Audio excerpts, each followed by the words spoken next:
So what's the deal with real estate commissions? Why are they so misunderstood? As you can see from this article, nearly 50% of all sellers did not understand that they were paying for the buyer's agent commission. They did not understand how the commission was shared between the agent representing the seller and the agent representing the buyer. So let's talk about a pro and a con for you as a seller to pay the buyer's agent commission. Number one, a huge pro is that you need to understand how the MLS or the multiple listing service works.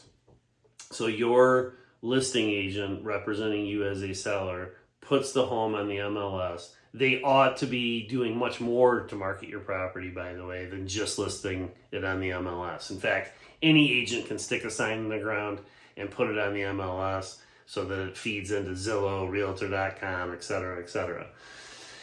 Setting that aside, though, is that MLS is powerful. That's a powerful network of realtors, all of whom have a number of buyers who know, like, and trust them. And they want to be represented by that buyer's agent.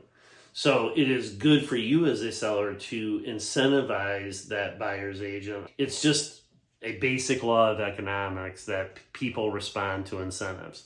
So when I sit down with my sellers, I'm always recommending that they offer a good compensation to that buyer's agent. Now, what could be a possible con of that? Well, once you get into negotiations, that's where it can change. You know, the seller's interest and the buyer's interest don't always align, right? So there's a back and forth. And so it could be a little bit of a pain point for sellers to realize that I'm paying for the buyer's agent to negotiate against me. And so you just need to go into that eyes wide open and understand that. If I'm sitting down with a seller and they say, you know what, I don't want to pay a buyer's agent, all of that is negotiable. You do not have to, as a seller, pay for that buyer's agent commission if you don't want to.